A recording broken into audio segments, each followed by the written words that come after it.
Good afternoon, Chair. Your meeting is now live. Thank you very much. Thank you. Good afternoon, members and officers and external audit, of course. I'm Councillor Leo Madden, Chair of the Governance and Audit and Standards Committee, and I'd like to welcome you all to this virtual meeting that's been broadcast to enable the press and the public to view it. We are meeting virtually in response to the limitations based on governance by COVID-19. The City Solicitor has advised that in accordance with Section 78 of the Coronavirus Act 2020, this meeting will be run by reference to the model standing orders as set out in the Local Authorities Coronavirus Flexibility of Local Authorities Meetings Regulations 2020 number 392. Can I ask members to introduce themselves, if I may? Could I start with Councillor Simon Bowser, please? Good afternoon, Chair. Councillor Simon Bowser, present. Thank you. Councillor John Ferret. Thank you, Chair. Councillor John Ferret, Portsmouth Ward Councillor. Thank you. Councillor Judith Smythe. Councillor Judith Smythe, present. Okay, thank you. The first item on the agenda is apologies for absence. We will have two latecomers. Councillor Neil Young's at a conference at the minute, starting 2 o'clock, I think he said, and Councillor Tom Wood is tied up in a meeting going a bit longer than he thought it would. So they'll arrive at some time today. Okay, so that was the apologies. Have any members any declarations of interest? None. None? None. Okay, thank you. Can we go on to the minutes of the meeting of the 15th of January, please? And I'll do them with accuracy and matters arise at the same time, if that's all right, members. So can we do, I'll do the big page numbers. Okay, so page 7. Page 8. I don't know, Judith, the second paragraph there, I don't know if that could sort it out, did it? This committee that we were setting up on the terms of reference. No, I didn't have, we've sort of gone quiet over the last 6 weeks. I'll pick it up and just make sure, and I won't unnecessarily, I don't think anybody else particularly was interested in this, so I won't make a big deal of it. I think do I remember, did it go to, it's either gone to Cabinet or Council, I can't remember, but it's moved on from us, Judith. Has it? Okay. Okay, thank you. Thank you. I'll ask for the papers. Okay, thanks. Anything else on page 8? Okay, page 9. Page 10. I don't have anything on at all. Page 11. And page 12. Can we agree those as a true record, members? Thank you very much. Lovely, thank you. Can I now call item 4, please? Elected members, training report and calendar. And I think Helen need. Oh, sorry, I forgot to ask members to introduce themselves. That's terrible, isn't it? Well, they'll introduce themselves as they go along, won't they? I think. Oh, Roland, you're doing this, aren't you? I am, Chair. Thank you very much. Thank you, Roland. Sorry. The floor is yours. Good afternoon, everybody. My name's Roland Bryan. I'm the Learning and Development Business Partner for the City Council, and I pulled this report together, a very brief information-only report on behalf of the City Solicitor, just detailing the plans for member training for this year. Obviously, last year saw us not really delivering much in the way of training, but the online presence was there. And what we've done is we've taken forward that online presence and predominantly produced a training calendar that will be, the majority of it will be online and accessing online resources. We've kept it in the same format in terms of induction training, committee training, priority training, e-learning and personal development training. And what you've got as Appendix 1 is a draft at the moment. You'll see that there are a number of courses where we've got to be confirmed, and we've started to pull those dates together and the final draft will be with you and ready for any new members starting post the May elections. We have tried to be as innovative as we can and introduce some new tools. There's an online book and podcast materials that are quite good and very usable, and we've learned from our recent training on hidden disabilities that delivering the training at either first thing in the morning or at different times is actually helpful to members in terms of increasing attendance. So we are planning to continue with that, and that's basically the report, unless there's any questions. I've got you, mate. Yeah, can I say, just in your introduction there on page 3.2, I'm pleased to see that the increase, you call it, on mental health issues, and I think that's got to be welcome, because I think we'll have problems with people with mental health difficulties for some time, even after COVID. But thank you for that, and good format, plenty of courses there. Could I call Judith Smythe, please? Odd enough, we've been discussing this within our group recently, and we wondered, I know in the past we've received statistics about the attendance at such courses, and I wondered if we still did that, and I wondered if also whether we're strict enough with members to make sure they are attending at least a good number of those that are marked with the little exclamation mark in the black bubble. I think that sometimes people do need a refresher on some of the aspects of behaviour, and nobody here present because everybody's very experienced, but I think that it would be helpful to really encourage people to go, to make it very easy for them to book in, and to perhaps send out invitations to these when they come up, and to monitor how many people actually go. Yes, we certainly will be looking to produce data in terms of attendance, and I think we've established a fairly good model in terms of sending out invitations via the secretaries. I think that seems to work best in terms of getting the information out to members. So we certainly will be doing that. And Natasha Edmonds, our director, has asked me if I would pull together data for a future committee meeting so that we can share that with you. Okay, Judith.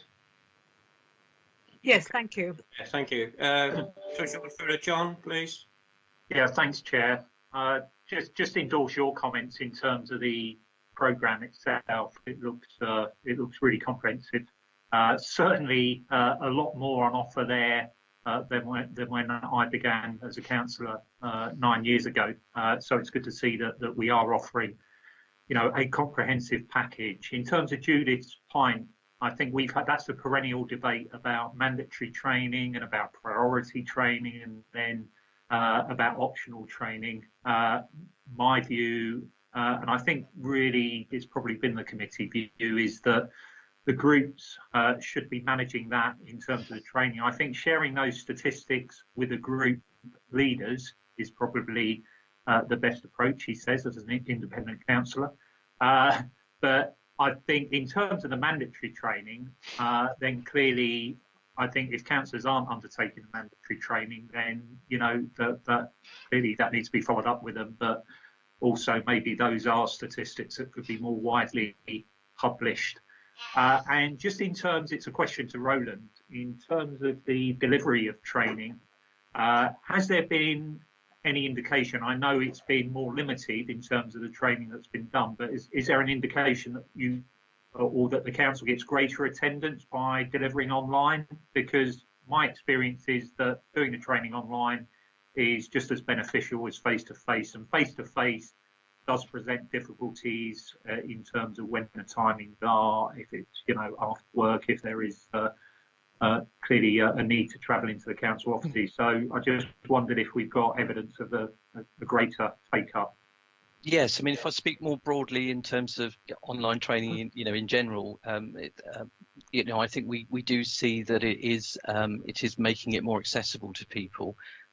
We've obviously had to modify how we deliver, because we can't expect people to sit for too long in front of screens and without the necessary breaks. But I think we've been learning a lot over the last year, and we've certainly developed our offer. And I do believe that we will have a much more offer of online training. We won't necessarily just revert straight back to face-to-face training, because I think we've proved that it certainly does work. It does make it more accessible to people.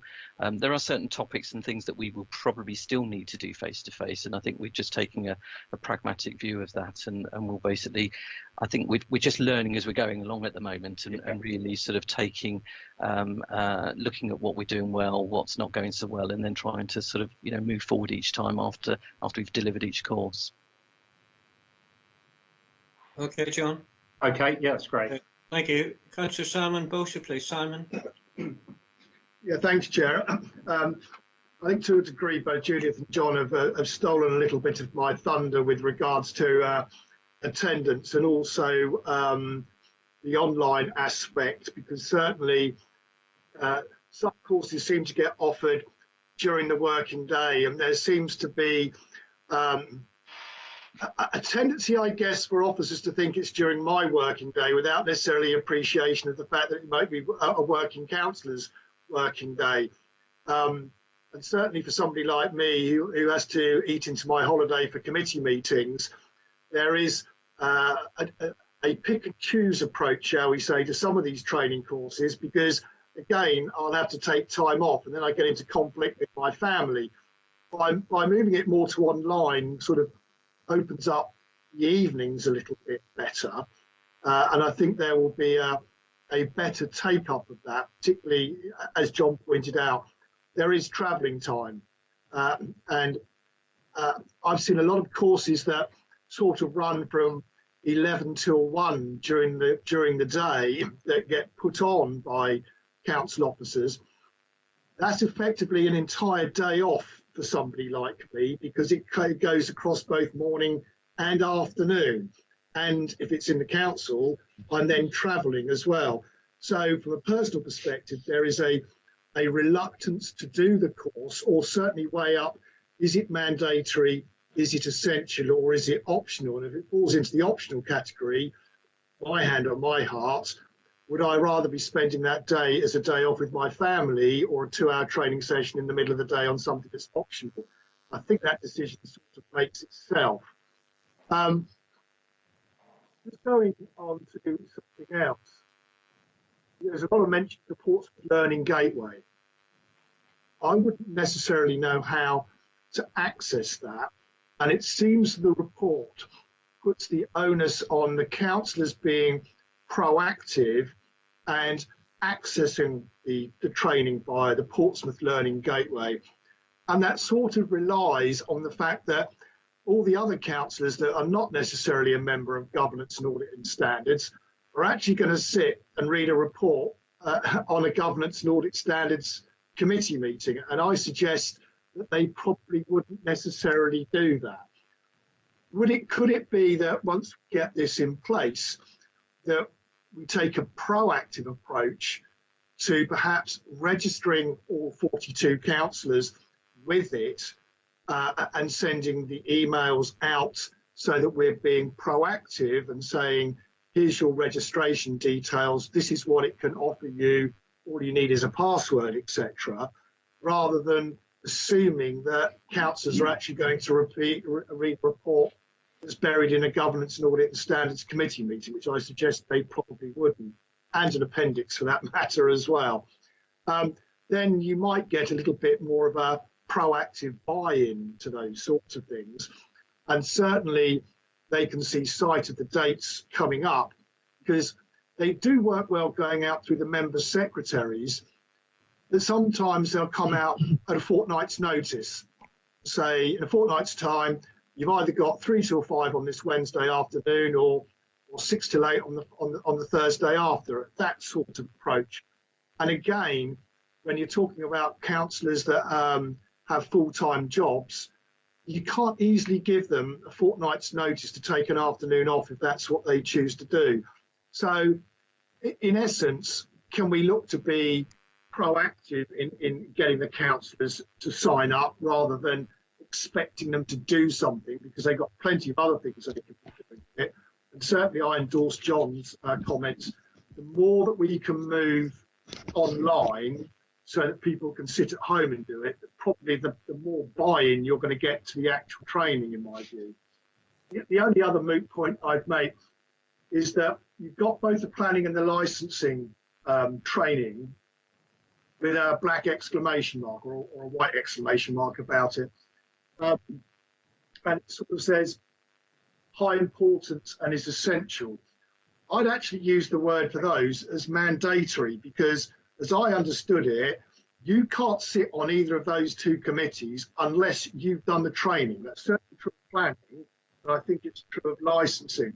So those two, in my mind, essential is the wrong choice of words because it gives wriggle room. I would suggest it is mandatory training for the members of the committee. Those are my views. But anyway, it's a good report anyway, Roland. Thank you. Yeah, I'm happy to take all of that on board, and really useful, helpful suggestions. So thank you for that. We certainly, I think, are intended to be more proactive in terms of pushing the information. I agree with all that. It's very important. Well, thank you for that. And thank you, of course, the mandatory training that we talked about in the past, and that includes equalities training. I am sure, in looking back, I have sat on the licensing committee with people who haven't been to training. That's when it was physical training. I can't say if we're moving on to more online training. So I think it's something that needs to be looked at, not necessarily by you, Roland, but it's something we need to take up with management. No doubt you'll take all those points on board, Roland, anyway. Yes, thank you, Chair. Thank you very much. Thank you. Thank you. Goodbye, everybody. Cheers.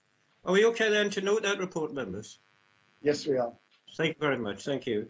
I think, Judith, I think you've started sharing your screen somehow. I think you have, Judith. Well, something's happened. I'm looking at me now. That's not a good look. Please tell me how to get out of that. I didn't mean to do it. I know you didn't, yes. How do I get out of it? Councillor Smythe, press the little X next to where your microphone button is on the screen. Yes. Yeah, got it. Yeah, Is it off now? Yeah, I think so. Well done. Back to where I was. Okay, thank you for telling me. Thank you. Sorry, Judy, it was the fright of me suddenly looking at myself. That's what did it. Okay. I see that Councillor Young was in the lobby. Are you here, Councillor Young? Yes. Hello. Good afternoon, everyone. Apologies for being late. That's fine. Thank you and welcome. Have you any declarations of interest at all? I don't have any declarations of interest, Chair. Okay. Thank you very much.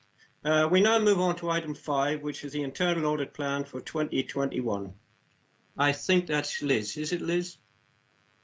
Good afternoon all. Elizabeth Goodwin, the Chief Internal Auditor for Portsmouth. Chair, if it's okay with you, I will share hopefully a report just to take you through a brief summary of the areas that we have in our plan.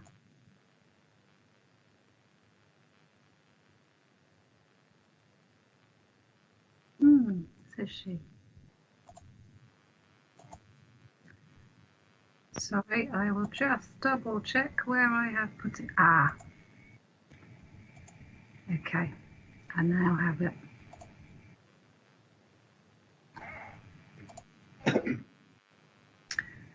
Hopefully you can all see on your screen.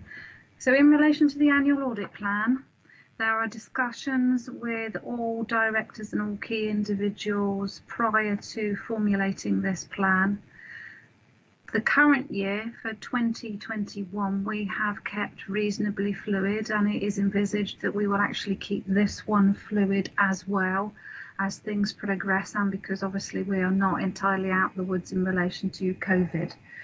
I do see that there would probably be some additional grants for us to review, and in addition to that we are likely to continue with our assurance COVID work during the course of the year in various elements. So the proposed audits are in front of you, and without going through them in each individual areas, but obviously we have under adult social care a number of reviews, children's services. There is a small narrative as to what the provisional scope may include, and each particular area is aligned either to the strategic risks or the corporate outcomes and priorities. So as you will see in the second column, it will depict whether it is a follow-up or if it is full. And as I said, all of these areas we have discussed and carried out a risk assessment to determine which ones would be included. So all of these audits have been scheduled. There are a number of grants that you will note that are required. Those are mandatory for us because we need to submit a statement on a regular basis. I envisage bringing back to you on a regular basis at each meeting any movement within the plan. So if there is any key comments, I am more than happy to answer questions now. So that is the plan for the proposed 2021. Were there any questions, Chair? Could I, yeah, sorry, could I, have you, Judith, could I just ask something on, I think it's your page 4 or page 48, Lizzie, yeah? Yeah. There's mention of St Jude's Primary and St Paul's Primary, which is also mentioned in the next report. But then the school 3, 4 and 5, is there something hiding there, or is it, or have we come across them before, or were they meant to be put in? That's the first question. Okay, I can answer that question straight away.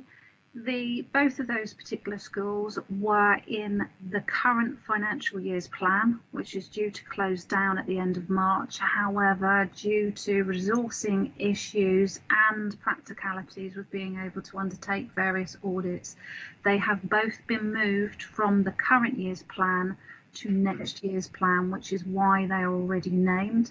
In relation to school 3, 4 and 5, they will be determined in due course. Okay, that's fine. It'll come up at some stage. We'll know about it. Yes. We'll know about it. And just page 8, and just for my satisfaction at all, which is our page 52, home to school transport. Has that completely resolved now, Lizzie? Because we went through a long time worried and concerned about it, and well, I know a member of staff was then paid by education to go into it, but is that one now settled? In actual fact, we were due to do a full review on home to school transport. However, again, we haven't been able to. So we do not have an overall opinion at present, which is why it is back in the plan for next year. So in all honesty, we haven't reviewed. Okay, that's fine. Well, hopefully that'll pass with flying colours. Councillor Judith Smythe. Judith? Thank you. I just wanted, because I can't see with what's on the screen, this is the same report we've got on our pack, isn't it? Yes, it is. Okay, thank you very much. And I mean, I think I also had some questions about those mystery schools, but you've answered that now, so thank you. Okay, thank you. Any other members? Oh, sorry, Councillor Simon Boster. Simon, please. Yes, thank you, Chair. I've got a couple of questions, if I can, Lizzie. On page 52, you've got a significant number there, starting with Sea Defences grant, which says grant certification. Is this effectively an audit of receiving the grant and how the grant has actually been spent? Yes, it is. Grants either come with a declaration that has to be made by the Chief Exec and the Chief Internal Auditor, or there is a statement generally that is required by the Section 151. Okay, so on that basis, and I'm probably looking at stuff closer to what I get involved in, the only traffic and transportation related item that I could find was on residents parking. Would you not get involved in things like the emergency active travel funds things that we use for things like the Elm Grove cycle lane and a variety of other sorts of things. We would on two reasons. Yes, if there is the statement included within it that says we need that certification to be signed by Chief Internal Auditor and Chief Exec, or in the case for a number of the COVID ones, because there wasn't that requirement, however, there were volumes of money that were being processed and so forth, we have done cursory work. So 9 times out of 10, there's a definite requirement, it has to be signed off. If there isn't, then it is a little bit more of a judgment call and dependent upon the level of money that is involved as to whether we would do some preliminary work around it. So, for example, there was no requirement for the infection control grant for this year. However, we have done work around that.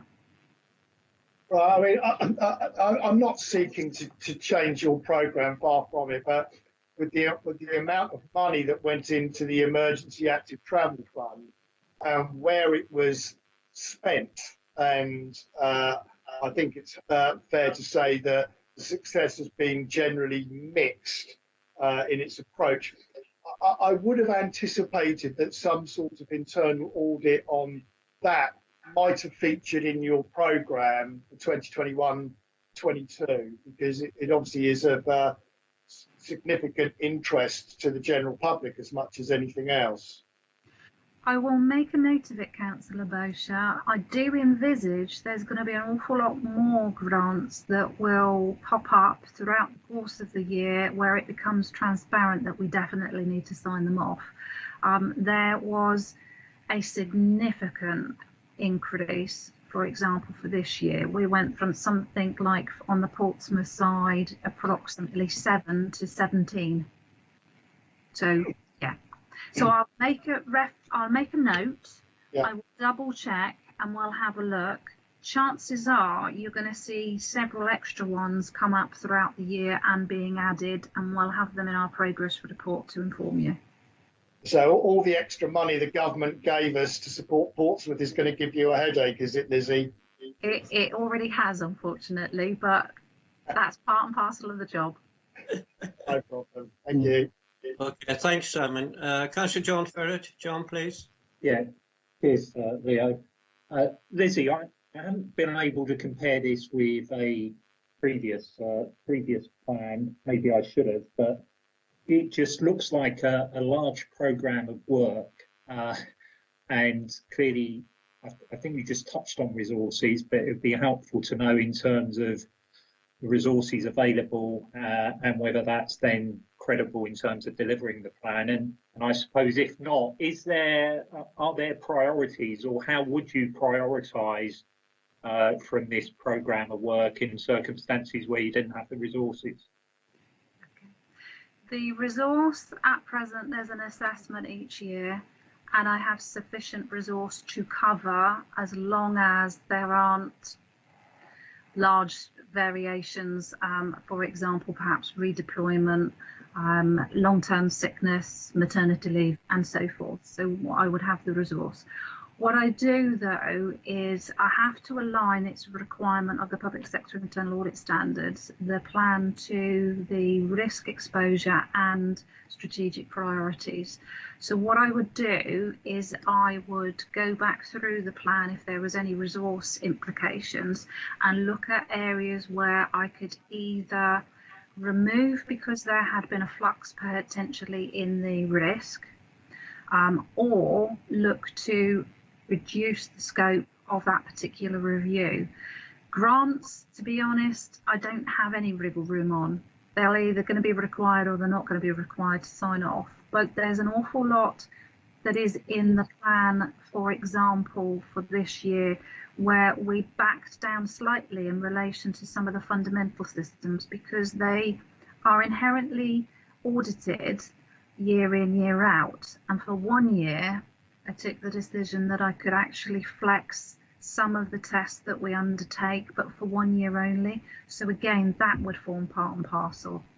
If there are areas that are causing me concern, then I would look to include them in and look to drop out those areas that are of lower risk. Okay, thanks, Judy. Is that okay, John? Yeah, that's fine. Thank you. I don't see any other hands. Lucy, is there anything you'd finished that report? Yes. Yes. Yeah. Okay.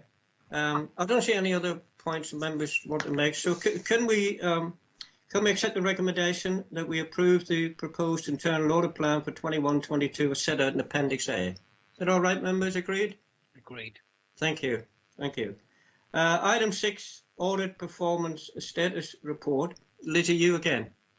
It is, Chair, and if okay, as I said again, I will actually just take you through very briefly, as I'm still sharing the report that is presented to you. So on a regular basis, we say, well, how much work have we done in accordance with the agreed work that we had on the table? So there are some standard information which is included.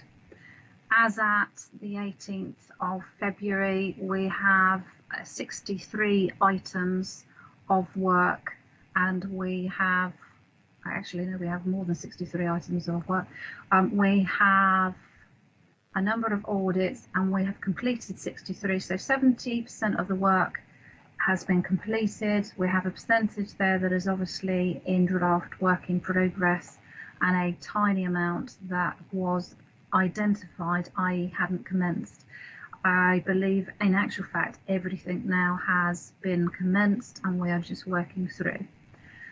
We have a number of areas which is under section 3, which is the ongoing audit work, and we give you some information in relation to the level of investigations or the items of advice which are contained within this particular section.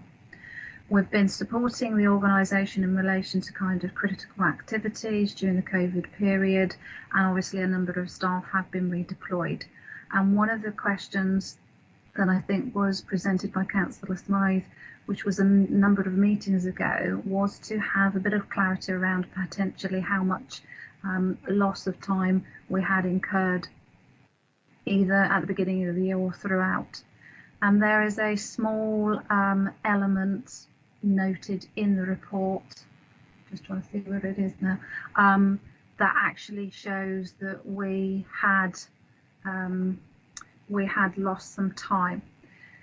I had also agreed a number of meetings ago that the COVID assurance work we would start presenting to you, which was above and beyond the plan of activities that we had on the table. And that work has not concluded, but you can see in section 4, the assurance reporting, a summary of some of those pockets of work that we have already concluded. So for example, the infection control grant, whilst it's a grant, no requirement to sign it off. However, members of the audit team have undertaken some tests in relation to the expenditure and in relation to the framework. There were millions of pounds worth of expenditure administered through the discretionary grants. And again, we've got officers that work quite closely with the revenue services. And again, there is some indication as to the checks that we have performed. And that is again included under section 4.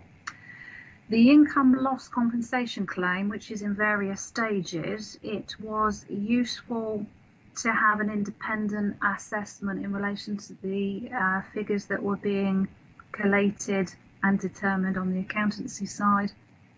And the initial indication is we were totally in support of the level of information that was provided and the assessments that were being made. But as I said, this is in various stages, and there will be additional work coming up at the year end and in the new financial year.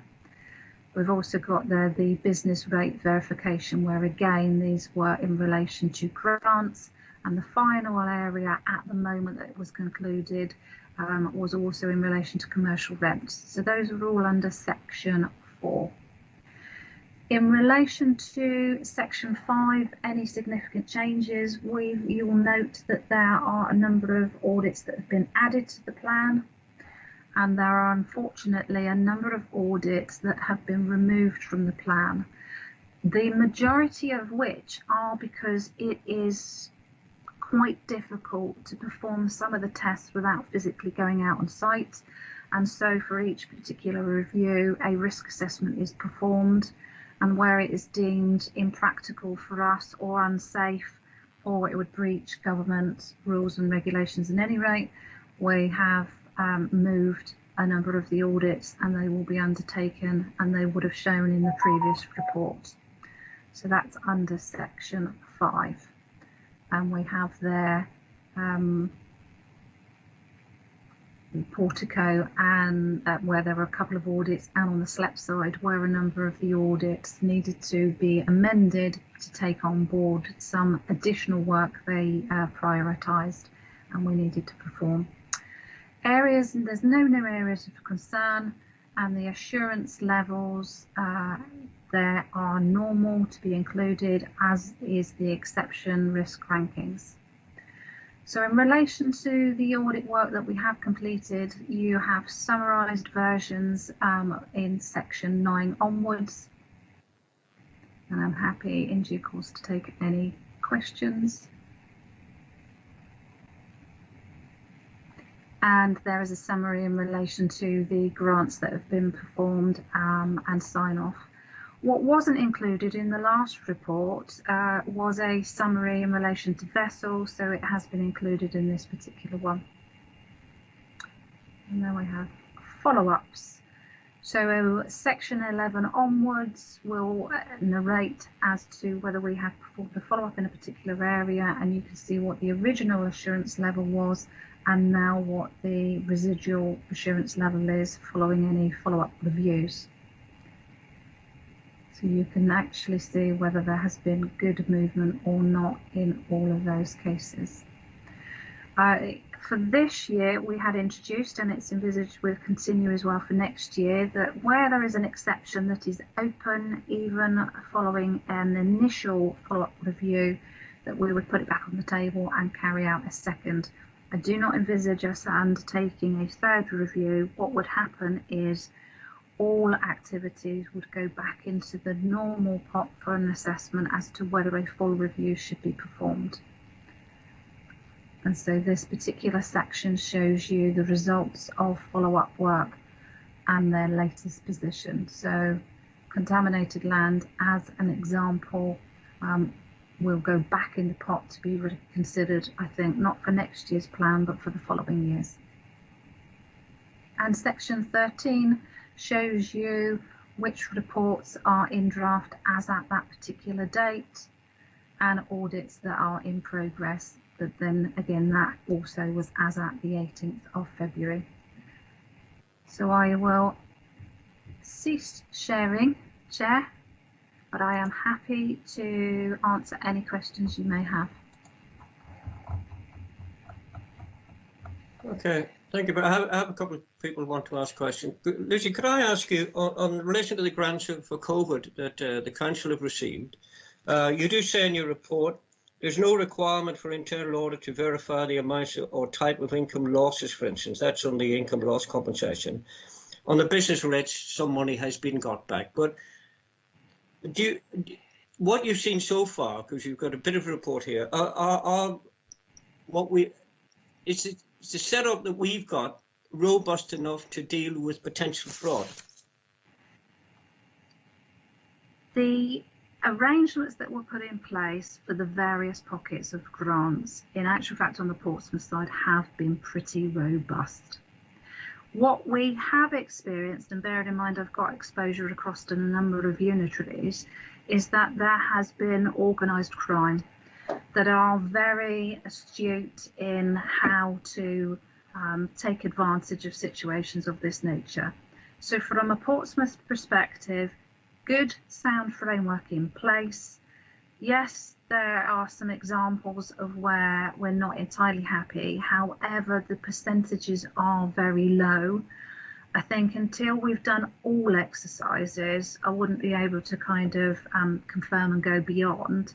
But I think Portsmouth has done a really, really good job considering the circumstances, and anything that we have experienced has been minor in nature. Okay, thank you Lucy, it's very reassuring, I must say. But as you say, we'll see reports in the future. Could I ask Councillor Judith Spide, please, Judith? Thank you, Chair. I've got three little questions, and I'll do them in reverse order because I'm scrolling up and down on my other screen. The contaminated land. We've done the first, and it was limited assurance, high. Then a first follow-up, high. Second follow-up, high. This is actually quite an important area of work, contaminated land. I wondered if when you were going to look at it again, and whether we'd see a more satisfactory result next time round. Or is there some sort of reason that you can talk about that would explain this? Most of the issues around the contaminated land were not around any assessments in relation to contaminated land in itself. It is more around the strategic framework, which is why I haven't put it back in the plan for next year, however envisaged that I would for 22-23. So I don't know if that gives you, it's still not a good scenario to be in, because if you need to have your framework robust, then it needs to be robust. However, it's not causing, there isn't a safeguarding or health and safety issue. I was going to ask whether there's any danger to the public in any way. Not that we're aware of, no. Okay. Now, the other one is the Director of Regeneration as well, which is the residential parking. And that has gone from limited assurance to limited assurance. Is there anything that we need to know about that? That particular one has had an element of an impact in relation to COVID that has stalled some of those actions, be it that those actions should still have been implemented pre-COVID. But I think the narrative around, well, it's been derailed, is probably valid kind of second time round. Again, I think it's more about the dissemination or the purchasing of a number of the residential parking. They'd had a change with their provider where they needed to put in new arrangements. So there isn't anything that causes me a huge concern, but it is something that I have put to one side more so than the contaminated land, because obviously there is a monetary figure that would be attached particularly to that area. Thank you. That is reassuring. Thank you. And my last thing is I was overall pleased and quite impressed to see that the section that you put in, which I'm just scrolling down to now, about the impact of COVID and the way you've audited COVID grants, even when that wasn't a requirement, and those things, and your reassurance you gave to Councillor Madden. But the you've also there's a section on our page 67, your page 9, that is all about audits removed from the audit plan. Do any of those cause you any real worry or concern? I'm looking at them now. So I mean, water safety is clearly an important one. There are some that when you first read the headlines, you get a bit nervous. You do. I'm just going through them now. So the likes of St Jude, St Paul's, they're in the new. Substance misuse contract review, and that will be in the new plan. Water safety, the issues are around the strategic side again. There's a number of the grants where the government have continued paying, so the sign-off date is late. I'm looking at health and safety, but again, we have kind of lifted and shifted, so we'll do a review. Home to school is probably an area that would stick out for me as one that we definitely need to. However, that is back in the plan and it's envisaged as long as we can, and we can do so safely, that the review would be performed in Q1. So to answer your question, sorry, shorter than what I'm now doing, I would say home to school, but we'll look at it in Q1. And are our concerns there still about potential safeguarding issues? They would be in relation to third parties and us seeking the evidence, which was what was historically on the table. I think, though, the follow-up reviews that we had historically performed, there was a significant shift. So My only apprehension around it is we need to retest to give you that definite. I think the indication is that it should have moved on. I'm looking forward to seeing the results of that. This is a genuine worry because there is potentially some, risks to children with some of the greatest needs in the city here. The last question, Chair, I'm so sorry, is the SLEP. There's a whole list of things for the South Solent LEP. And do we audit that for the rest of the LEP, or is that something that each local authority would make their decisions? And is there any danger of duplicating effort there? The Portsmouth City Council are the accountable body for the SLEP. Okay. Yeah.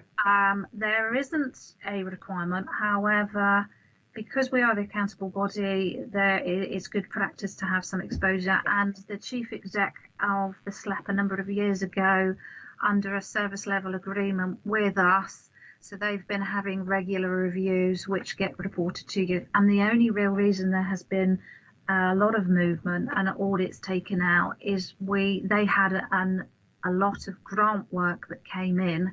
So we've almost flexed to say, let's take that out this time and we'll put it in next. And none of them are very worried about that? No, they actually led on, can we take those out? Whereas totally independent with what goes in the plan, and I bring along to yourselves to say this is what I'd like to audit, and the directors and the chief exec here can have influence. However, it's not their decision. The SLEP can have more involvement because of the nature and activity and because there isn't a mandatory required. So yes, they were comfortable. Thank you very much, Lizzie. Thank you. Good looks like overall, considering all the difficulties we've had this year, it's a very reassuring report. Thank you, Judith. I see Councillor Tom Wood has joined us. Welcome, Tom. Have you any declarations of interest? Hello, Chair. Apologies for my lateness. Okay. I have no interest to declare. Okay, just to let you know, Tom, we're on item 6 at the minute. Okay.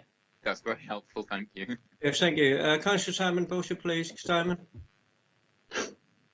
Thanks, Leo. Lizzie, I mean, from the outset, can I say what a great report it is? I think we've in the time that I've been on governance and audit, which was probably since last century in its previous guise, this report has evolved into, let's put it like this, one of the more user-friendly reports by a country mile that we get coming to governance and audit. So fair play. I mean, it's nice to see something that reads and makes sense. However, there is something that worries me, or perhaps doesn't make an awful lot of sense. There's a couple of audits under 9 where agreed actions are scheduled to be implemented by January 2021. Obviously, we're in March. Have they actually been done? Because the one I'm looking at on page 70 somewhat worried me, and I had to read it 2 or 3 times just to see whether I was misreading it. It was to do with care leavers. And it says care leaver cases, 14 out of 25 pathway plans, not being conducted or reviewed within a timely manner, i.e. conducted within 3 months of a child turning 16 or 3 months from entering care, by an average delay of 9.7 months.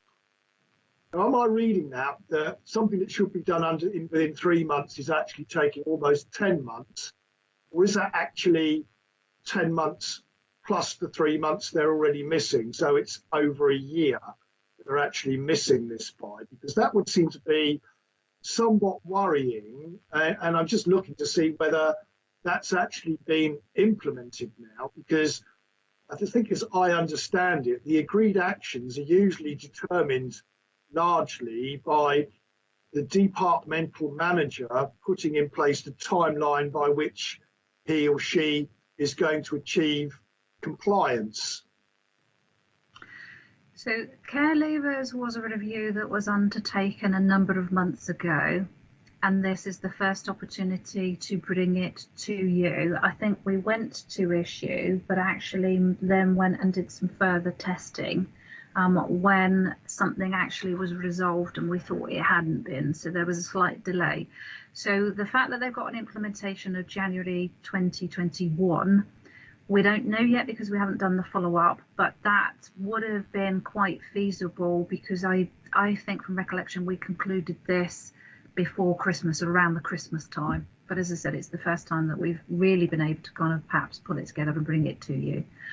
I will double check, but I think you are reading it correct. Now, there is some implications kind of around COVID and around the testing period that we withdrew. And I know Children's Services had to put a number of additional arrangements in place. It never ceased, obviously, any of its safeguarding activities.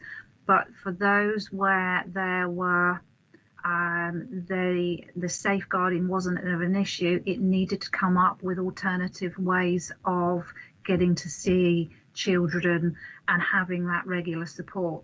So I'll come back and have and confirm for you as a definite. Children's Services were very engaged throughout this process. So we will do a follow-up. I will trigger the follow-up in April. So the next time we come back to you, at any rate, we'll have a complete picture. But in the interim time, I will confirm whether we are all reading that correctly. But I think you're... Yeah, I mean, obviously, I think there's some serious issues around that, and it would be good to get an update.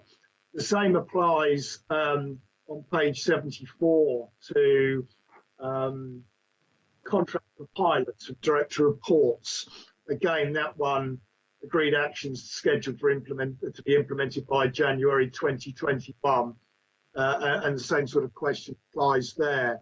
I hear what you're saying about coming back to us. It might be useful, Lizzie, and I'll bow to the rest of the committee here, if perhaps just an email update will suffice that could be attached to the report, because we're likely to be in a situation where the next Governance and Audit and Standards Committee meeting is probably not going to be until about the autumn time, certainly past the local elections. And obviously, two members of the committee, at least to the best of my knowledge, are actually standing down.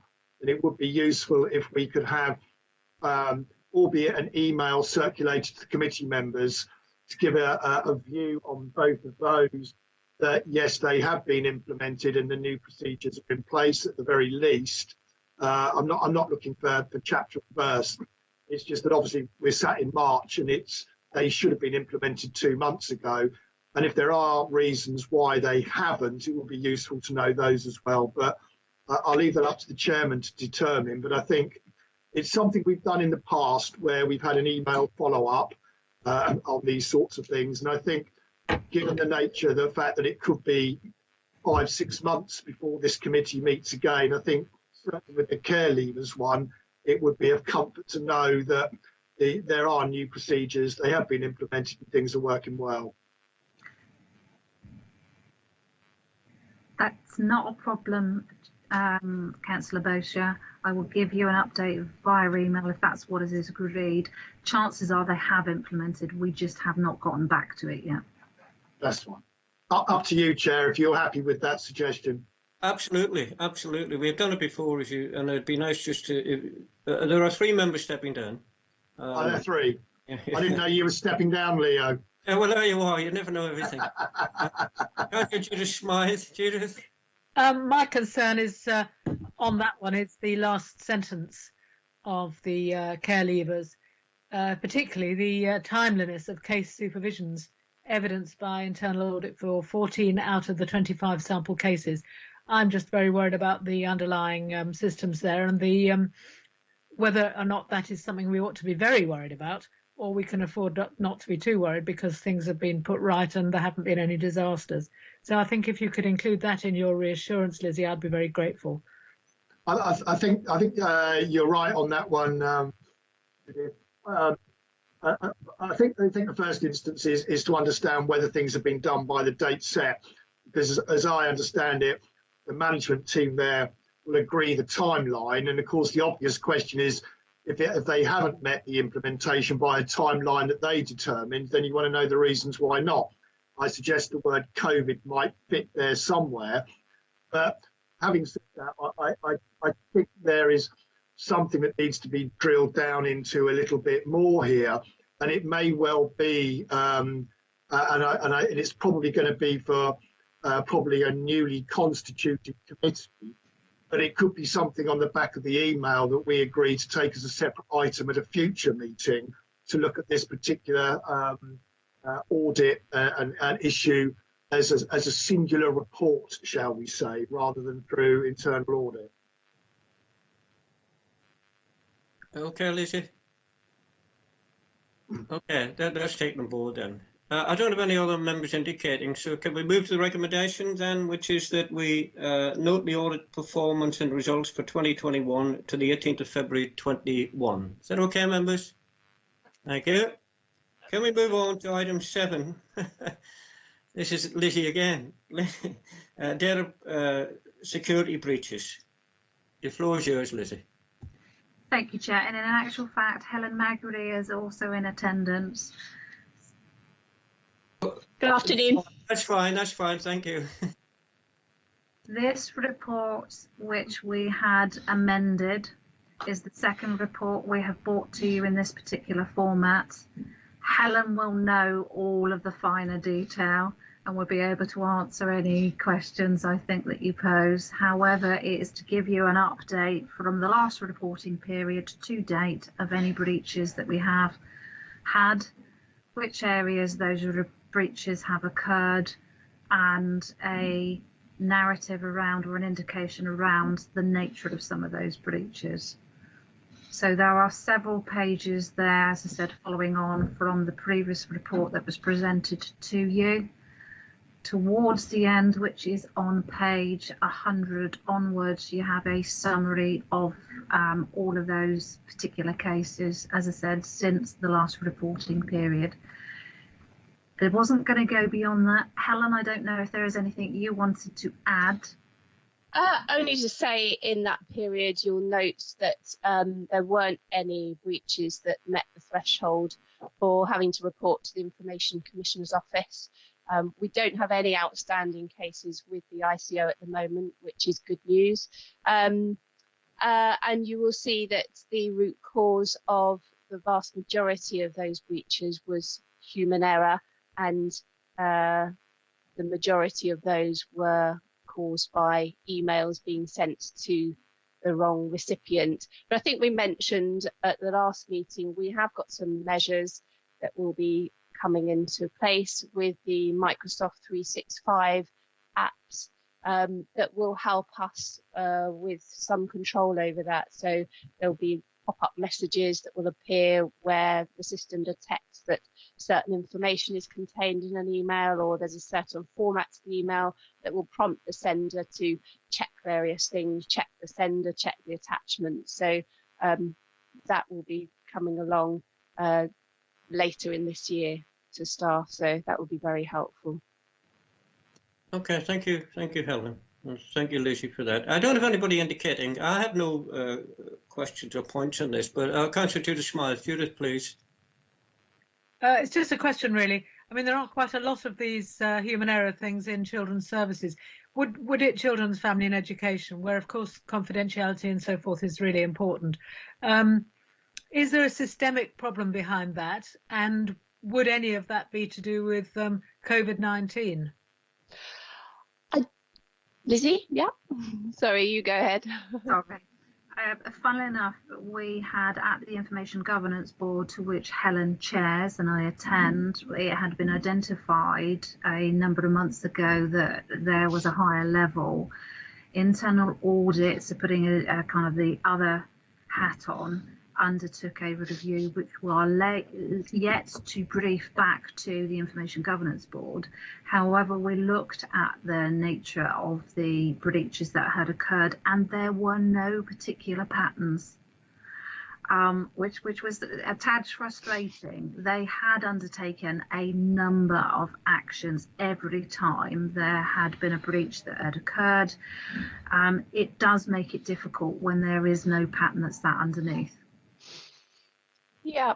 Additionally, Helen Dickerson from Legal Service and myself met with the senior management team for Children's Services, and made sure they're aware of the nature of the breaches, and they were going to discuss amongst themselves how they might be able to further make changes to make sure they don't happen again. So I think we're keeping that conversation open and constantly working. Each time something happens, we're constantly working with the team to see what they could have done differently. But I don't think particularly any of them are attributed to the current working circumstances, were they, Lizzie?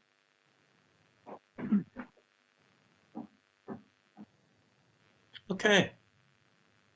Okay, Judith, is that fine? Is that all right? Yeah. Okay, thank you. Well, thank you, members. Can we then accept the recommendation, which is that we note the breaches by reference to Appendix A and that have arisen in the action determined by the Corporate Information Governance Panel, the CIGP. Is that agreed, members? Agreed. Thank you. Thank you. I'll move on to item 8, which is external auditors outlined indicative 2021 audit plan. I call on David White. David? Thank you, Chair. Thank you. So yes, our first paper for the committee today is the outline plan for 2020-21. The ongoing impact of later deadlines from 1920, later completion of audits, and also the new approach that we're required to take to our value for money work mean that we're not able to bring our usual full audit plan to this meeting. So we have brought the outline plan that you have in front of you. It sets out at a high level the expected risks that we expect to be in the full plan for 2021, and that's on pages 108 to 110 and the big page numbers. Most of those are closely similar to the final position for 1920, so including the enhanced risks around going concern about and valuation of property in relation to COVID. As our planning progresses, we may identify further risks, and those will be reported in the full audit plan to the next meeting. The other sort of key element of the report is to try to set out some of the differences between the previous and then the updated approach that we're now required to take to value for money assessment. And those are on page 113 to 119 by the big page numbers. So we're required to undertake a somewhat wider and more detailed risk assessment to enable us both to identify potential areas of significant weakness in arrangements and then to review those in further detail, but also to provide a sort of a commentary against the new criterion at the end of the process. And that is a fairly significant change in terms of the outcome of the value for money work from what it was previously, where we would have reported on the specific areas of potential weakness only and the outcome in respect of those. So there'll now be a wider kind of commentary to report. And to say that will be factored into that assessment will be undertaken and then factored into the final version of the audit plan. The other thing which is not written in the paper, because it's only really come to light since the paper was submitted into papers for the meeting today, was that under the requirements, audit partners would usually be required to rotate off an audit after 5 years as the signing partner for an audit. But the PSAA's rules do allow a 2-year extension to that where necessary and where agreed. Helen has been on the audit for 5 years. 2021 would be her 6th year. EY did approach the PSAA to get their agreement to extend on not just this audit, but on a number of audits where the associate partner had reached the end of the 5 years, in part because of the new approach to value for money, and it didn't seem to make sense to rotate audit partners when trying to get to grips with that significant new piece of guidance. Helen has discussed that with Mr. Ward as the Director of Finance, and he had no issues with that. But she'd also asked me to bring it to your attention in the meeting today in case you had any comments or any points that you wanted to raise in that regard. That's probably all I would say on the first paper, but happy to take any questions. Okay, thank you very much, David. On the last point you've made, I certainly personally have no problems with that at all. Any questions or comments, members? It's a fairly well laid out plan, I have to say, David. Yeah. Thank you. Okay. Can we then? This was just for noting anyway. Can we note the report? Thank you, members. Okay, thank you. Can we move on to item 9, the External Auditors 1920 Annual Audit Letter? This has been emailed since the original notification. I hope members had a bit of time to see it, but I'll let David explain it. David, please. Thank you. So yes, you say the second paper this afternoon is the 1920 Annual Audit Letter. It's a requirement of the Code and the Accounts and Audit Regs that we issue an annual audit letter at the conclusion of each year's audit. And it's intended really to be sort of a public-facing version of the audit results report, which you saw in your meeting in January. As such, the majority of the content of the annual audit letter is quite similar to what was in the audit results report. So I wouldn't propose to kind of talk through that in any great detail because, as I say, we did go through that in quite a bit of detail in January. But to summarise the headlines really from the executive summary, which is on page 127 and on to page 128, at the conclusion of the audit, we issued an unqualified opinion on the Council's Statement of Accounts for 1920 and an unqualified value for money conclusion. And there was no reporting under any of our wider powers under the regulations.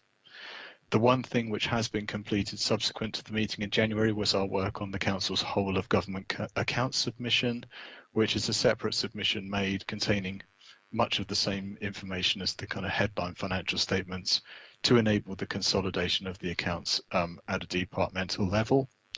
That work is not required to be completed to the same timescale as the main audit, and there had been, as we reported in January, some technical issues with the system that supports that process, which meant that that was ongoing. That subsequently been completed, and therefore, following the conclusion of that work, the certificate which formally closes the 1920 audit was issued on the 11th of February. The other thing in the annual audit letter towards the back end, page 156, 157, is about fees.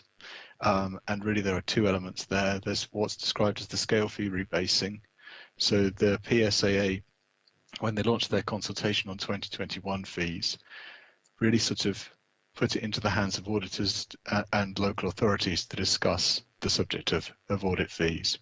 Subsequently, the Redmond review highlighted a number of issues, including a disparity between public sector fees and those in the private sector, and that no sort of full assessment of public sector fees had been undertaken in a period of some 10 years.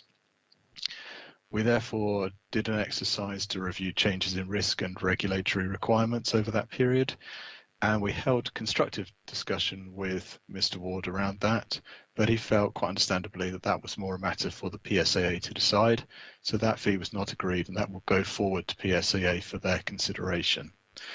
The other element on the page is what you would perhaps think of as a slightly more normal in-year consideration of additional fee and as a result of work undertaken in 1920. The bulk of that really relates to the additional risks that arose as a result of COVID-19 and in relation to the purchase of Lakeside North Harbour. That part of the fee has been agreed with the Director of Finance, so that will now go through to PSAA for their approval. That's probably all I would say on that paper, but happy to take any questions. Well, thank you very much, David. Well, as you say, I mean, nothing new jumped out at me other than the fees bit. I read that bit with interest. I always do, but we'd expect our officers to tell us if there's anything untoward in relation to fees there. But there's nothing new for me. I had nothing to say on it. I'm just grateful to have the letter and that bit's out of the way. But I've no indication from any members. Anybody anything to say on this particular one? I think it's old ground that we've been over. Quite a lot, David, I think, to be fair to yourself. Yes, fair enough. Yeah. Okay, can we then... Okay, thank you. Can we then note this... I haven't got a recommendation for it, actually, so I don't know what it is. But can we note the report from David? Thank you very much, members. Thank you. Thank you. David, I think you're on again, aren't you? Item 10, Treasury Management Monitoring Report, Quarter 3. I think that might be Mr. Lloyd. Oh, it's internal, sorry. You're absolutely right. Sorry. Michael and Julian, thank you. Yeah. Hello, Michael Lloyd, Finance Manager for Technical and Financial Planning. I'm pleased to say that we've remained within the Treasury management policy. We've undertaken no further borrowing since the 60 million we borrowed in Q1, and our investment returns have continued on a downward trend, reflecting the low base rate.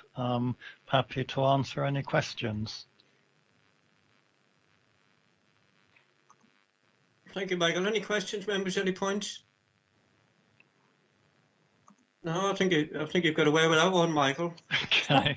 I don't mean it in that sense, but I think there's some noting of that to be done. I think we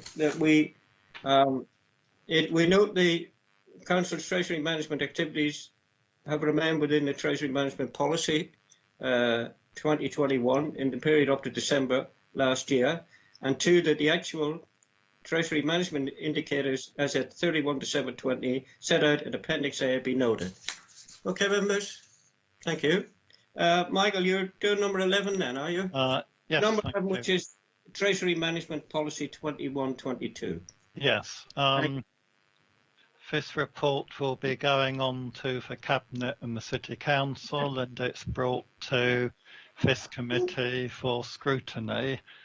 The report sets the boundaries within which Treasury management activities will be undertaken, including the types of investment counterparties and the duration of the Council's investments.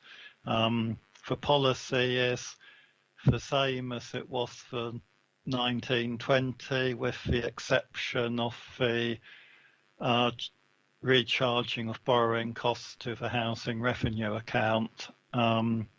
In the previous report, I mentioned that in 1920, we borrowed £60 million from the Public Works Loans Board. That was borrowed at the HRA certainty rate, which was a discounted rate below the rate for the general fund. And therefore, we feel it's appropriate to put those loans into a separate loans board and allow the HRA to have a whole benefit of a reduced rate rather than putting it into the main loans pool, which is a portion between the general fund and the HRA. And again, I'm happy to answer any questions.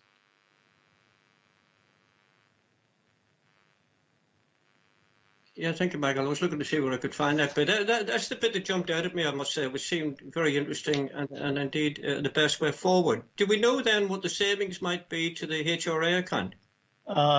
Yes, those three loans were taken at an average rate of 1.17%, which is what the HRA will be charged. If we'd put them into the main loans pool and apportioned the cost, the HRA would have been paying around 3% for that borrowing. For simplicity and for me, could you put that in monetary terms then, Michael? What sort of money will they benefit from having? Well, 2% of 60 million. Not off the top of my head, Michael. A fair amount of money. Well, I make 120,000. Yeah. Excellent. Well done. Thank you. Anyway, that was my point. Councillor Judith Smythe. Judith, please.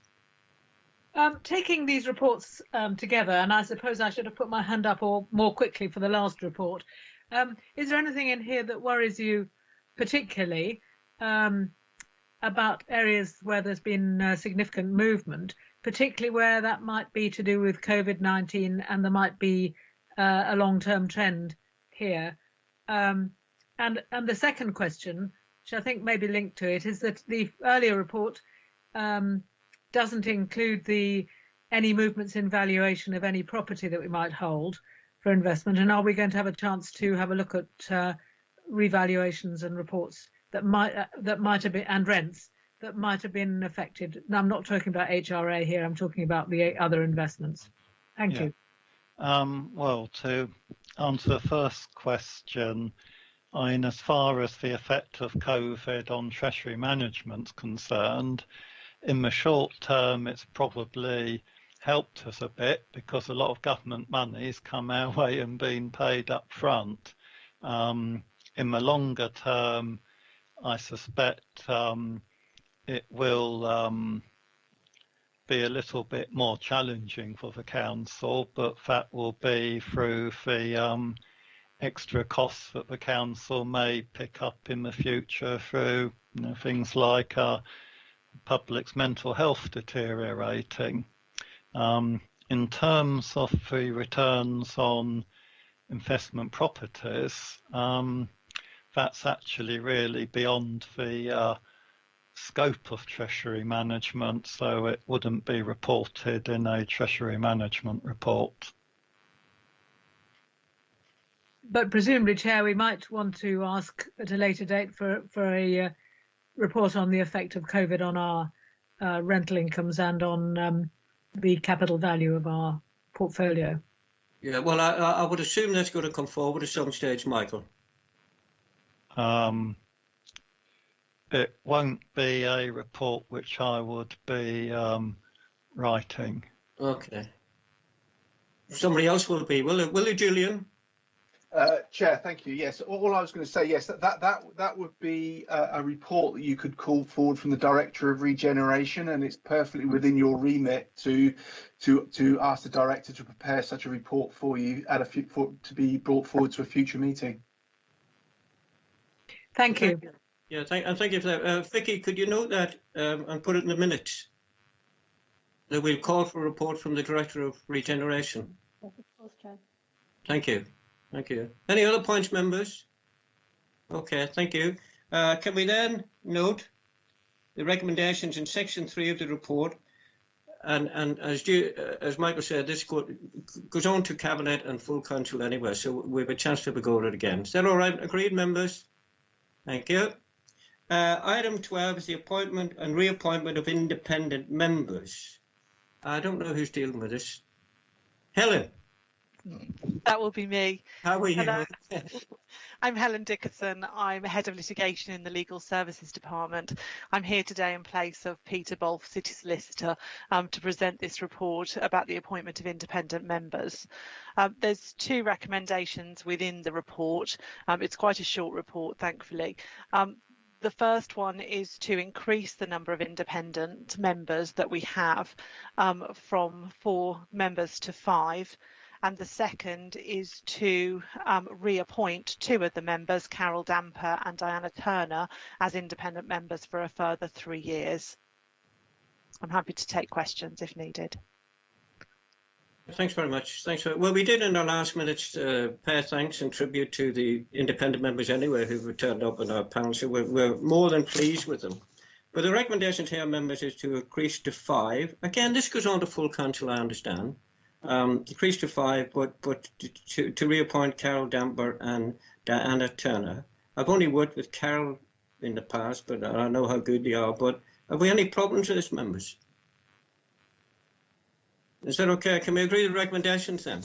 I say it goes on to full council anyway. So we increase. The other one is also to appoint Chris Ryder, who would be the 5th member. I was about to come on to that. Sorry. I was going to read them out, Helen, but that's absolutely right. And we interviewed, Simon and I interviewed this person anyway, as I recall. So the council increased the number of independent persons to 5 from 4. The council reappoints Carol Damper and Diana Turner as independent members for a further 3 years from the 1st of May 21 through to the 30th of April 24. And 3, the council appoint Chris Ryder as an independent person for 3 years from 1st of May 21 through to 30th of April 2024, subject to 1 above. So if we agree to the 5, then we agree to recommendation 1, we agree to recommendation 3. Are they agreed, members? Lovely, thank you very much. Thank you. Item 13 is review of members' allowances. That's you again, Helen. It is, yes. And this is basically to seek approval for the review process from the committee with regard to the members' allowances to be considered by full council rather. Well, I think members will agree that we do that. We've always done that anyway, and it's interesting to see the minutes of the meeting, and I think sometime in January of the panel itself. But yes, this goes on to full council. Is that agreed, members?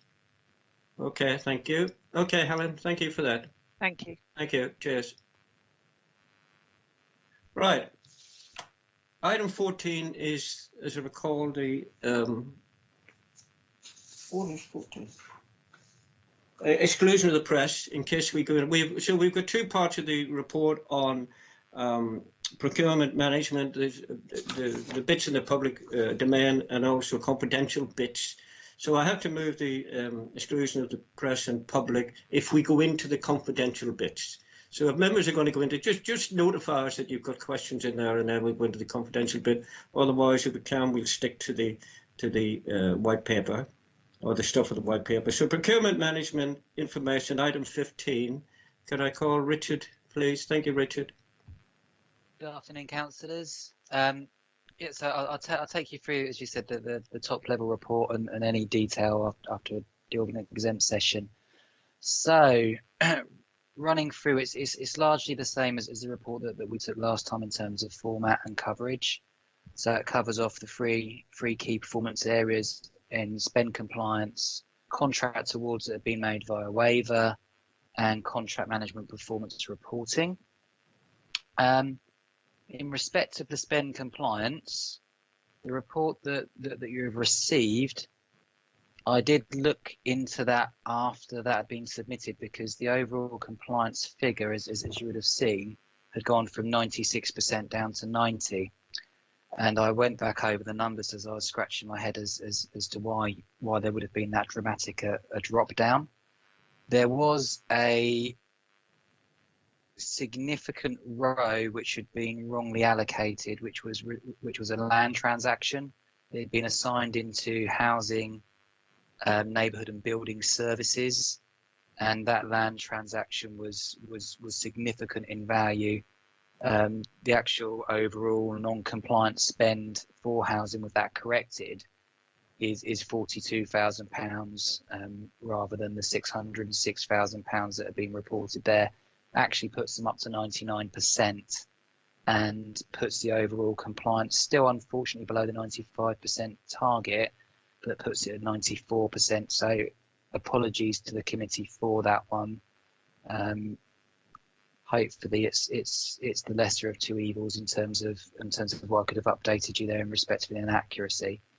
Running through the rest of the numbers on that, and in terms of what's in the report here, no concerns really with adult services, children, families and education. Appears there's been quite a lot of IT equipment purchases which have gone on out in the schools. There is one purchase of appears to be a temporary structure, but nothing there which is really anywhere near a £100,000 tender threshold, or anywhere near the £189,000 threshold where we need to go out by statute. No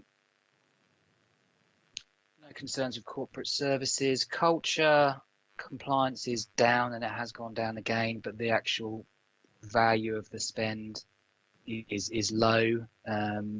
So there's a bit of tidying up to do there in relation to making sure we get the contracts on the register, but nothing really there of any significant concern. Executive and finance, no concerns. Housing, neighbourhood, building services, as I said, there was that one culprit which I've looked at, which was a property transaction which had brought it all down. Looking at the rest of it, there is one other contract that I do need to look into, which relates to a contract we had with a term service provider for electrical term service maintenance and projects. I need to have a chat with the assistant director there to find out whether that is actually subject to a waiver or not. It's in excess of £100,000, so I do need to look into that particular one and can answer a few more questions on that as far as I can in the exempt session. No concerns in respect of the port or public health. Regeneration, we do have two transactions there. One which is related to Lakeside, and I need to sit down with the assistant director there and get a solution in place on that one. It's essentially a staff resource who we have appointed via a consultancy contract. So I need to find what we can do to resolve that particular one. The other one relates to a design package with a consultant, and on that particular one, it's the design strategy has moved from only taking us through to maybe front level of planning in terms of the design detail to actually developing the design to a greater extent in view of the particular challenges of the building that we're seeking to refurbish there. Again, it's above the tender threshold. It is still below the £189,000 statutory threshold, and it is a fixed fee, so it's not going to creep above that amount. It is also linked to a Ravelin scheme as well. So when it comes to the full-blown works contract, that will actually be outside of public contract regulations by using the Ravelin company. Capital schemes, another no significant concerns there. So in respect of section 1, do you want to come with any questions at this point, or do you want me to move through the rest of the report and answer questions at the end? Councillor Smythe? Yeah, I was alarmed to hear you say that Ravelin, which is a council-owned company, was outside some of our regulations. How does that happen?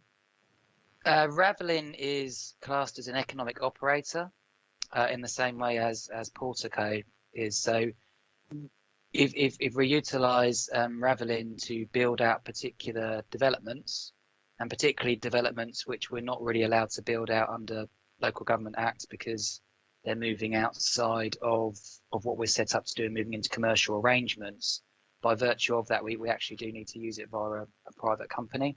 So when Ravelin procures, whilst I still have involvement into that and provide a level of assurance and governance, it's with a different hat on per se.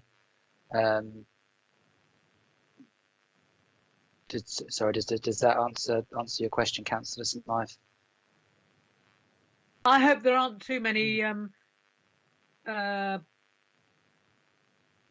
hope there isn't a drop in standards in the way that we're running Ravelin. And I did look at the original documents that when it was set up, and I didn't come out too worried about that. But you've now worried me a bit. Maybe it's something we should look at. We shouldn't be harbouring a company, owning a company that's letting good standards of good practice slip too much, really. Understood. The particular contract that's in question there did start off as a below £100,000 contract. It still should have had a contract entry associated with it. That one's actually being let by the council because Ravelin is still in the process of coming into operation. But we want to be developing the scheme to the point where we're ready to invite tenders from the contracting market. That one should have stayed below the 100k if they'd have stayed on the original design strategy, which would have meant that the contractor would have been appointed earlier and picked up the design risk. On that particular building, they wanted to keep a higher level of control because of some of the risks associated with the building through doing a refurbishment. So that's what's led that to creep up. When it comes into the procurement that we'll then run through Ravelin through the works contractor, I can assure the committee that I am plugged into that, and that the contracting strategy is still run past me on that basis, and that I did have input into their procurement charter and that they've established. We're still running through the fine detail in terms of the governance around Ravelin, and there is a workshop on that next Friday. Okay, Judith. Yeah. Had you finished? You'd finished the paper in the public domain, Richard, I think, had you? I'd finished section 1, so that was around the spend compliance. In respect of the next sections, if you want me to continue on to those. Okay, please do. It was around the contract awards via waiver. And in terms of where we are on those, there is still a level of business as usual direct awards which are going on. I'll go into a summary on that. There are significantly less waivers that have now been let in direct response to COVID-19. And what I mean by that, we are not buying in PPE directly or buying additional IT equipment and food supplies for shielded and aspects like that. The waivers in response to COVID-19 really now are much more concerned with allocation of grants and so forth, as I'll summarise.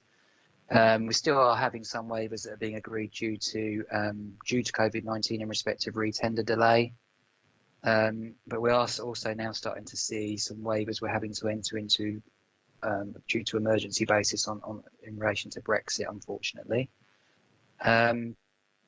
Business as usual on those direct awards. There was one significant one here which is to do with major software application.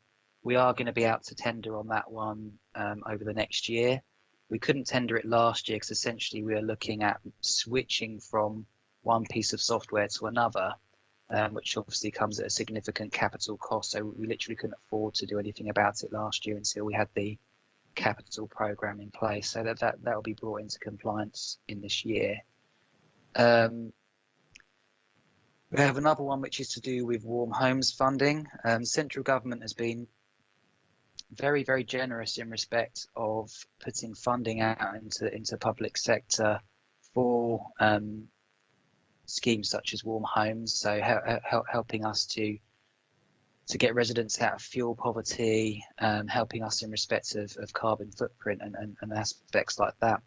Central government wants that money to be moved out very, very, very quickly, and in order to actually secure the grant funding, it requires us to partner with an experienced partnership organisation to actually put the applications in. So in order to obtain the funding, which is significant, it's in the millions of pounds, we ended up undertaking a direct award to a partner organisation. We've since put a transparency notice out, and that has timed out. So in terms of the challenge risk, we've been through the challenge period on that, but that was essentially the reason behind doing so. Another one, the next one down is really just fully on a transparency basis. We weren't so concerned that we'd breached anything on that particular aspect, but we just wanted to provide absolute transparency to the market there when we turned on an option to extend the scope of that contract. That's to do with automatic meter readers across our portfolio, which essentially allows us to have a much better picture of our utilities consumption, which allows us to bring costs down significantly and also bring down our carbon footprint. The last transaction there was in relation to grant allocation. Whilst it's required under a waiver, it's not actually covered fully under public contract regulations, as that's actually classed as a strategic grant. So there isn't a wider statutory risk aspect to that. It's purely our own processes. Waivers agreed due to COVID-19 in respect of retender delay. We've had two significant ones that we had to award on that basis, both related to the same service, which is our lift maintenance and repair service. We were due to go out to tender literally just as COVID hit.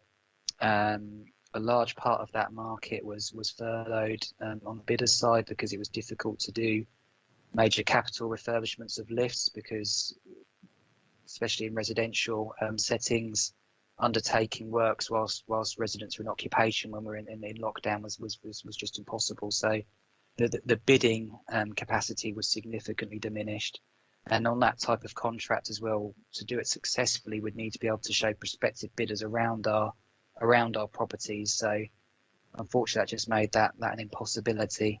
We will be issuing an award notice out imminently, so next week, and as part of that award notice, it will also then be talking about the procurement process, which we're actually due to commence next month, to bring those contracts into compliance. Waivers in response to COVID, essentially that is around further grant funding, and also in respect of food vouchers during the school holiday periods. The school holiday period one is probably the only one which would be viewed as a true public contract. And we did actually utilise a central government arrangement on that particular, the one which we were directed to do so by DFES, for better or worse on that particular one, unfortunately. But in respect of a compliance basis, there's not any significant concerns on that one. Waivers in response to Brexit, through getting ourselves ready for potential queues of lorries. We've had to stand up operations at a site in Tipner. That has involved putting security personnel onto that site, plus providing them with facilities. We were ready to do that the first time around and had actually worked in close partnership with the two firms that were involved in these waivers. We were seeking to bring those contracts into a level of compliance over the last year. Unfortunately, a lot of those well-intended plans went out the window when the pandemic hit us in March. So by the time that we could look at those again, there wasn't really the time for us to put those back out to the market and then enable working with a new partner. Would have to bring into a range of stakeholders, including police and various others, to get a plan in place that would have been effective. So that's what's led to those particular ones there, I'm afraid. Any questions on section 2 before I move on to section 3? I'll move on now, Richard, thanks. Okay, and in respect of section 3, contract management, performance and monitoring, we've not made as much progression on this as I would have hoped for. Unfortunately, the very capable contract manager that we had on a temporary basis found a permanent job elsewhere. We're going to have to go back out again, probably on a temporary basis again, because we have a secondment situation in the department. In respect of that, the figures haven't changed too dramatically. We've got 2 contracts that have fallen into the red, one of which has expired and we won't use again, and the other one which we, under investigation, the service has improved quite significantly since then. And I think there's a bit of a debate to be had in terms of whether that should have been a red rather than an amber, in view of the nature of the performance issue. Red really is something which is fairly catastrophic. The number of ambers has remained largely the same. There's actually quite a lot more golds which have gone up now, showing there's been some high levels of performance. So it looks like there's a number that have gone from green to gold there. A number which concerns me, which I'll be looking to address in the next quarter, is in respect of KPIs which have expired. And looking into that, what's driven that big large number there is the highways PFI. The KPI has been missed on that, so I need to get that addressed. And there's a few other large contracts, the gas servicing contracts in housing. I'm not concerned that those contracts aren't being managed, knowing that we have contract managers in place on those contracts that I'm in fairly regular correspondence with. I think it's simply that the KPI hasn't been completed, but I will be taking that up in the next quarter. We've had an addition onto that report as well, which I'm hoping is useful, but I will take your steer on this, which is to try to give a status update to the committee, where we've had changes in respect of contracts. So have we had contracts that have moved from amber to red, ones that have gone down from green to amber, ones that have stayed at amber, so less than satisfactory, and some that have actually moved up from less than satisfactory into a level of satisfaction again. I can't go into a great level of detail on those particular contracts, but I'm happy at this point. I'm happy to answer any questions in the exempt session. That is section 3. So any questions on section 3 from the committee? Members, any questions on that? I was just thinking, as you were doing, particularly the last bit, Richard, that it might be useful for the committee at some time in the future to give a talk on how we could achieve green or gold because that's our aim, isn't it? You know, we come to all the meetings I've been at, and Councillor Post as well. There's been amber and there's been poor performances, and we're always going to do something about it. I just wonder. Clearly, senior management hopefully are on top of this, but I think it might be useful, you know, from your good self saying, well, with some examples. Yes. Actually, not necessarily the sections, but you know, some examples to say this happened. And it shouldn't have happened because if they'd done this would have been better. And maybe, I don't know, rewrite a code or something like that, Richard. But that's very interesting. I thank you much for that. So maybe sometime the summertime or the autumn, just not on top of this, just saying how we could reach our goal of getting to green or gold on all occasions, and what might stop us doing it. Is that okay? Of course. We were starting to put work in place to do that before. Oh, that's excellent. Individual left, unfortunately. We've got a simplified KPI model which can be applied across all contracts. Okay. One of the barriers was the model was too complicated and didn't talk to all the contracts. Yeah. Okay. Yeah. So that's about ready to go. We just need to bring the resource in to assist. And the other thing that I'm hoping that we're starting to move towards with the new table there is to hopefully show where performance tracks over time.